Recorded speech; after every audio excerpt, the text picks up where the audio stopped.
Green Light New York passes. The Village of Mamaroneck says yes to driver's licenses for the undocumented community. A local law is proposed in the town of Mamaroneck outlawing firearms on town property. Details coming up. Mamaroneck High School graduate wins big at the Golden Globes. You won't want to miss the screening of Larchmont, the movie. We'll tell you when and where. And this week in sports, Ian Sachs brings us MHS varsity hockey highlights. Westchester County's Board of Legislators votes to ban gun shows on county property. This and more stories in our In the Media segment. And join us in conversation with the Larchmont Mamaroneck Human Rights Committee about the legacy of Martin Luther King Jr. You can call, email, or tweet in your questions and comments.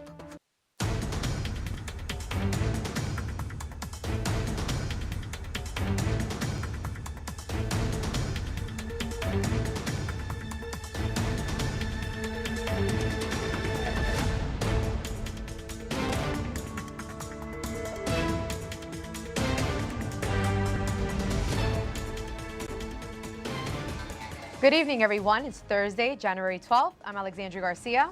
And I'm Mike Witch. Welcome to the Local Live. There is a big win for the Community Resource Center and for the Larchmont and Mamaroneck immigrant community. On January 9th, the Village of Mamaroneck said yes to Green Light New York driving together. This campaign supports equal access to New York State driver's licenses, regardless of one's immigration status. Right. The resolution of the Board of Trustees of the Village of Mamaroneck in support of issuing driver's licenses to New York State residents regardless of immigration status. Resolución del Consejo de Regidores del Biorío de Mamaroneck apoyando la emisión de licencias para manejar a cualquier residente en Nueva York sin importar su estatus migratorio. The resolution in support of Green Light New York passed unanimously. The Village of Mamaroneck joins Ossining and Portchester as the third municipality in Westchester County to support this initiative. However, the Green Light New York coalition movement is just starting. Janet Rolón, Deputy Executive Director from the Community Resource Center, told the Local Live that this is not over. CRC is inviting residents of Larchmont and Mamaroneck to participate in a community forum called Join Green Light New York. It will be next Tuesday, January 17th from 6 to 7 p.m. at 134 Center Avenue, Mamaroneck. The town of Mamaroneck will hold a public hearing on January 18th to discuss a proposed local law that would outlaw firearms on town-owned or town-leased property. It will not apply to police or peace officers. The town has already drafted a version of the legislation. You can read it online at townofmamaroneck.org. La La Land made history at last weekend's Golden Globe Awards with a record 7 wins, including Best Musical and Comedy Motion Picture. But did you know that one of the producers of the film is a graduate of Mamaroneck High School, Fred Berger, who graduated in 1999, accepted the award Sunday night on behalf of the whole team behind the critically acclaimed film. Berger joins a long list of distinguished MHS alums in the film industry, including Matt Dillon, Kevin Dillon, Dan Futterman, David O. Russell, Bennett Miller, and Michael O'Keefe. And speaking of movies, another Mamaroneck High School graduate, Ben Zuckert, will be screening his film Larchmont at the Emmelyn Theater on January 19th at 7:30 p.m. The film was written, produced, and directed by Zuckert, while fellow alum William Seif shot and edited the film. It's a comedic and insightful coming-of-age story for all families, featuring many familiar locations and businesses. The Local Live reached out to Zuckert, who said, quote, "I hope film fans of the community can make it out to the Emmelyn for possibly the last local screening of my movie, Larchmont. Come by at 7 for free beverages provided by Halftime of Mamaroneck and Wine Gems of Bronxville. I hope you enjoy how the town looks on the big screen." Tickets are $10.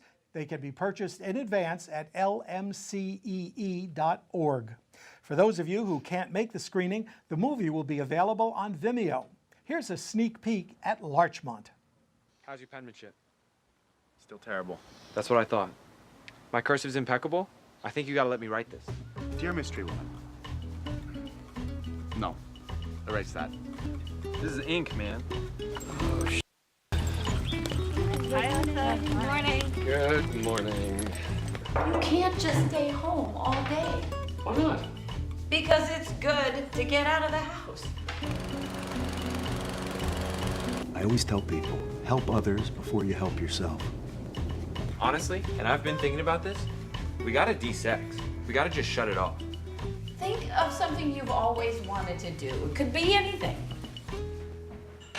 Anything. Like a fun summer project.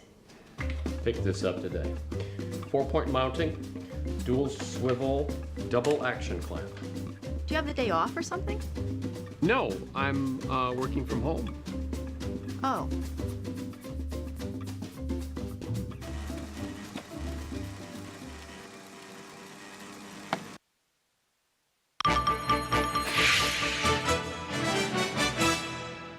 If you can find it online, you can find it in the media. Here's Vera Bellew with the trending stories.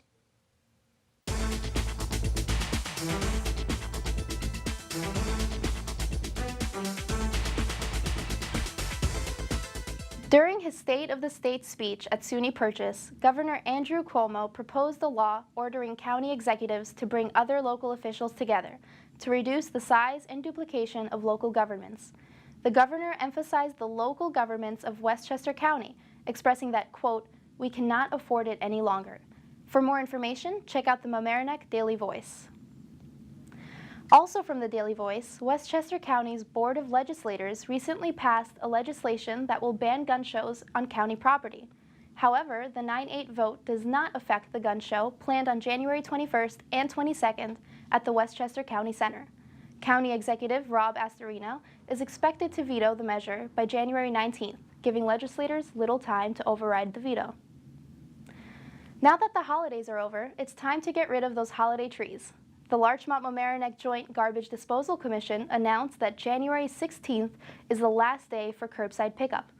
Trees set out after January 16th must be cut into 4-inch pieces and taken to the 40 Maxwell Avenue yard. Wreaths will be collected on the second garbage curbside pickup day. For more information, check out the patch. A petition posted by a local resident on change.org has been leading the effort to save the Larchmont Playhouse and squash Regal Cinema's efforts in preventing the movie house from screening first-run films, making it nearly impossible to exist as a sustainable business. To view the petition and get more information, visit the patch. Students from Rhinebeck Middle School recently participated in their Middle School Olympics. Principal Dr. Eric Lutinsky explained that the Olympics provide an opportunity for students to come together as a community and make the school a fun and friendly place to grow and learn. They'll hold their next Olympics this spring. For more information, check out the Mamaroneck Daily Voice. If you can find it online, you can find it right here in the media. I'm Vera Bellew.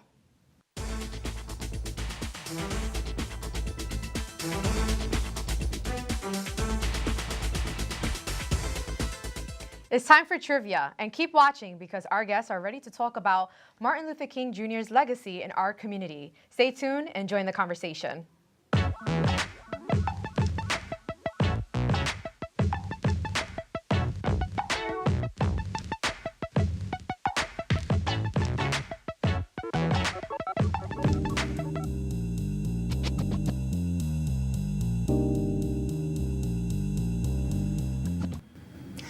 Martin Luther King Jr. dedicated his life to the nonviolent struggle for racial equality in the United States.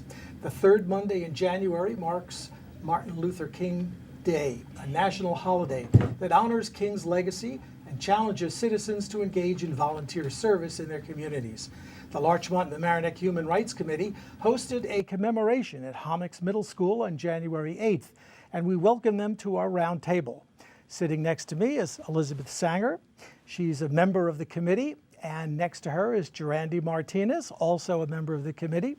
Ned Benton was the keynote speaker at the celebration. He is a professor, teaches at the John Jay College of Criminal Justice in New York City.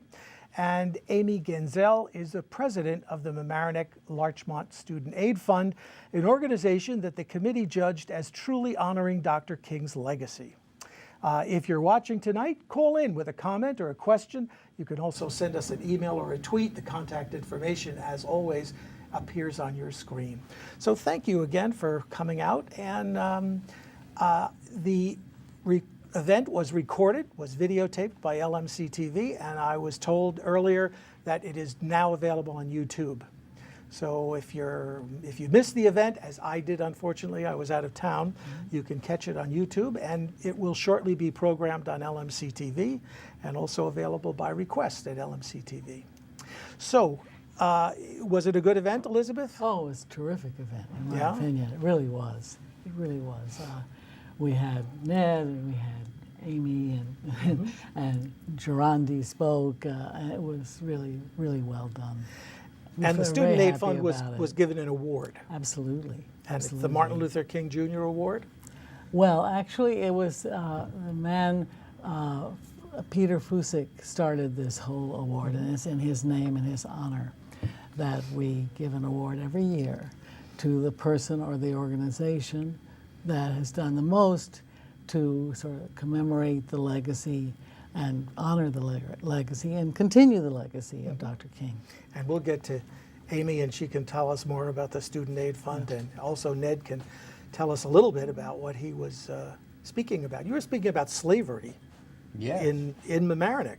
Yes. Well, Something I was surprised to hear about. well, But many people think that slavery was something that happened in the South and that we fought the Civil War over abolishing it, which is true. But at the time of the Revolutionary War, slavery was very prevalent here. And in Mamaroneck, 1 in 8 residents of Mamaroneck in 1790 was enslaved.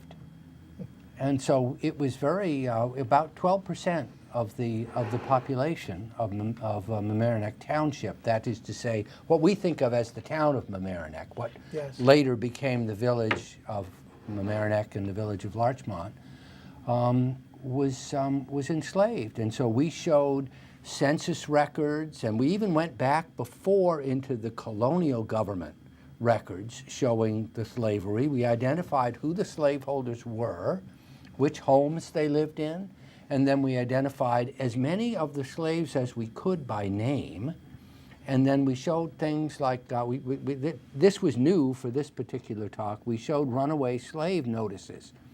Some of the slaveholders, the slaves had run away, and so they put an advertisement out with a reward to try and recapture their slave. And I'd like to find out, I'll follow this up with you in a little bit, but how that experience decades ago might inform today's community and what issues we're facing today. But I'd like to ask Gerandi first, what are the issues that are faced today in our community? Absolutely. Well, I think that for the Human Rights Committee, they've been so present and addressed issues that question human dignity and are discriminatory. So recently, some of the bullying that's been happening at the Homix Middle School, and these are stories that we're hearing at the Community Resource Center. In the past, the Human Rights Committee has also been very present with the school-based health center issue that we had, and when the Guatemalan student was denied access to the Mamaroneck High School. So I think that some issues are isolated, and some are much bigger than just us as the Community Resource Center. So we count on the Human Rights Committee to be really present and assess these issues, and then push forward for social justice. Elizabeth, can you tell us a little bit about the committee? How many people are on that committee? There's a dozen of us, maybe 13, probably a dozen. And there's a couple of emerita people that are still sort of involved and interested. We were once a commission, but when it got reorganized and we can no longer handle cases as attorneys, but we can troubleshoot and we can be aware, as Gerandi was saying, and we can look for instances that need attention. Also, when we do our big event every January, it sort of raises awareness. Again, we hope, and all the different aspects of Dr. King's life. I mean, I've been concerned. I grew up in the segregated South, and I can remember, what Dr. King was doing was dangerous.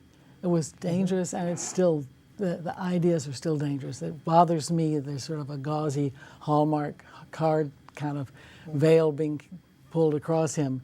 But things he was trying to, are urgent today. And that's why education is important. Amy's organization, to give everyone a chance, regardless of their circumstances, a chance to an education. And that's what he fought for, and just for human dignity. Yeah. And I would add that it's not enough to be outraged. It's more, it really requires collective action. Rather than just being really upset about it, we all have to work together, and that's why, the awards that we give out really do inspire compassion, as Elizabeth was saying. So. Well, let me go to the award, the awardee. I mean, you received the award as a representative of the Student Aid Fund. The connection between what the Student Aid Fund does and the legacy of Dr. King, how would you describe that? Well, I think because education is so important, and it's one of the ways to level the playing field, to give everyone an opportunity to reach their potential in life. And so many students are held back because they don't have the economic means, and so we try to bridge the gap. So, excuse me, so that anyone who's lacking the economic means can still have that opportunity for higher education, which is so necessary in the world today. So we provide scholarships to Mamaroneck High School students to allow them to close the gap that so many of them have. Can you give us some data? How much? Sure. How much funds? How much money was awarded? Sure. So first of all, on average, over the last few years, we've helped 50 students, 50 graduates, which is basically 1 in 7 at the high school. The scholarships range, they're 2-year scholarships. They range from $1,000 to $4,600 per student per year for 2 years. We give out approximately $300,000 per class. 55% of our students are first generation. And do you hear back from some of the award winners? So it's a really interesting question. We do, not as much as we'd like. So anyone listening, please get in touch with us. Mm-hmm. But we do, and we hear some great stories about the successes that they've had, how grateful they are, because for some of these students, it really makes the difference between going and not going, or being able to go but not have debt, or being able to go but buying books or living on campus, things that could really make the difference for their entire educational experience. And there was a wonderful film. Actually, as I was preparing on Sunday for to present the Mamaroneck Larchmont Student Aid Fund, I was Facebook messaging with Brian Donosky, one of the scholars, and he was he was inspiring me, and he was just like, listen, you don't understand. I would have never been able to go to college if it wasn't for the Student Aid Fund. And they gave me the power to believe in myself and to believe that things could change for me. And that was just, Brian, you're amazing. Yeah, and thank you so much for empowering our young people. Yeah, we hear that story a lot, and people I think are misinformed. I think they feel, well, we're not giving that much money because college is so expensive. It seems like a small number, but it can really be that last bit that gets a student over the hump, and so it's really important, and it makes a really big difference for so many of them. And then you mentioned that film, the video that was a great film. They People just telling the story of how beneficial it was for them. It was really, really inspiring. And I think we played that video when the Student Aid Fund was a guest right here at the round table. Yes, so, a shorter version, I think. Is that available on the website? It is. Actually, there are quite a few of our students are featured on our website, and you can visit that at mlsaf.org. You better say that again. mlsaf.org, as in Mamaroneck Larchmont Student Aid Fund. And the fund depends entirely on contributions. Yes.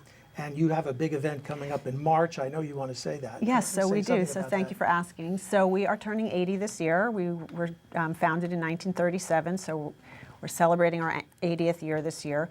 We've never, as far as we know, done a major fundraiser. We raise all of our funds through our mailing. So we're holding a big birthday bash March 30th here in Larchmont. And we would love for everyone to come and support the Student Aid Fund and help us celebrate our 80 years. We're going to be honoring, recognizing all of our past presidents. And so we'd love to have the community join us. And more information will be published? Yes, so it's not on our website yet, but as soon as we've got it all gathered together, it'll be on the website, but March 30th is a definite. Okay, we'll keep that on our calendars. If I could Elizabeth? say, well, Certainly. you know, while we're talking birthdays, this was our 30th annual commemoration. And so we were very proud of that, keeping going. And we're also all volunteers. The Human Rights Committee, we meet, you know, and all of us work just on our own time. And the other thing I wanted to say is it benefits, just as with civil rights and human dignity everywhere in education, it benefits all of us. It benefits the entire community. It benefits me. I'm long out of school. It makes a better world for me, for everyone. And so I think that's important to stress. And how do people support the committee? Well, we just work as volunteers, and if you're interested, you know of an issue, or you're concerned about anything going on in the community that you think needs attention, come to one of us. You know, I can give us the list. We don't have a website, but I can be, you know, I'm sort of the contact person. Can that be done through a trustee or a council person? Yeah, they know who we are. Yes. We're at the town. We usually meet at Mamaroneck Town Center, 740 West Boston Post Road, and usually on Wednesday mornings. And we represent all parts of Rhinebeck and Mamaroneck and Larchmont and unincorporated, all the whole community. Ned, I'd like to get back to the connection between slavery all those many years ago in our own community and the legacy of Dr. King, or how that experience might inform today, what goes on in our community today. Something that's striking studying slavery back at the time of the Revolutionary War was how accustomed people were to it. They really didn't, I think if we said, well, do you see anything wrong here? They would say, well, no, my father did this, my parents did this, and we bought this person. And so I think one of the ideas is that, you know, each generation learns about human rights and comes to realize that there are things that need to be considered and attended to that a previous generation might have just taken as being the sort of the normal way things are.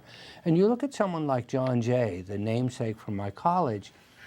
I have documents where when he was communicating with his father about the loss of a slave who ran off with the Brits, you know, in the time of the Revolutionary War, and then you see he forms the Manumission Society, and then eventually when he's governor, he signs the law that eventually abolishes slavery. And so you see someone moving through his life into understanding something in a new way. And I think the challenge of the Human Rights Committee is that the Human Rights Committee is encouraging Larchmont and Mamaroneck to look carefully, look sensitively, and see things in a new way. And you know, each generation is going to recognize new human rights. And not to be indifferent, right? We have to remember what Elie Wiesel said, don't be indifferent. That makes human beings inhuman. And I along with that, I implore all people, and especially young people, the future of our nation, to really be empathetic and compassionate and take action. This doesn't maybe not pertain to our community, but I'm wondering about our new president and new administration. Does the we all roll our eyes.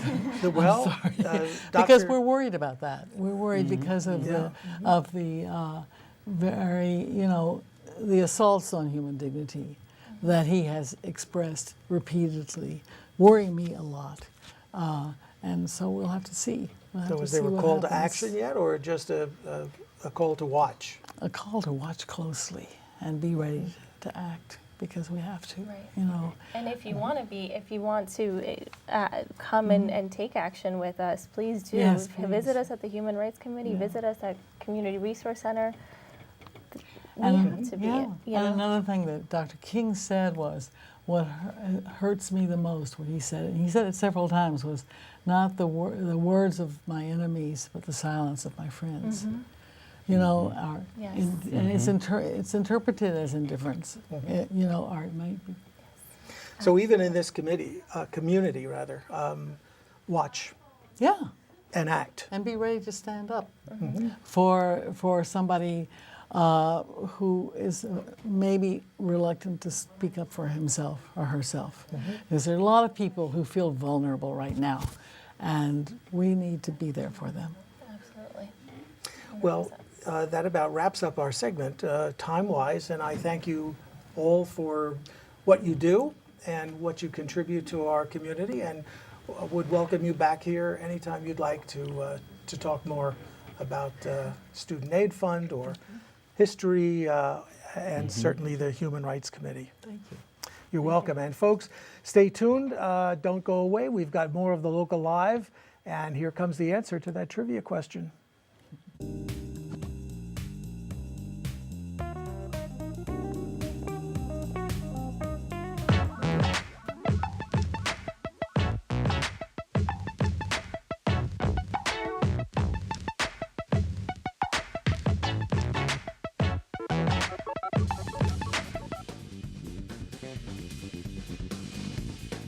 This week in sports, it was the annual showdown between two rival hockey programs, the Mamaroneck Tigers and the Suffern Mounties from the Hommocks Park Ice Rink.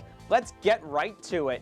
Pick it up in the second, Suffern's Matt Olson with a hard check from behind. Check it out again. He comes right in there with a brutal hit, and that awoke a sleeping giant. First, it's Will Payne from the point, sending the puck all the way through the Mounties zone untouched. 1-0 Tigers. A minute later, Nick Campbell finds Connor LeBlanc in the slot, making it 2-0 for the hometown team. Following that, Brian Carducci finds an open Harrison Schreiber to make it 3-0 Mamaroneck, which was your final. Tommy Spiro recorded 22 saves in his first shutout of the season, adding to his team record for career shutouts. And that win sends Mamaroneck's record to 10-0-1 in its title defense from last year, the first state title in program history. And if the Tigers keep playing like they did there, they can certainly make it 2 in a row. That's it for this week in sports. I'm Ian Sachs. Stay tuned for more community stories.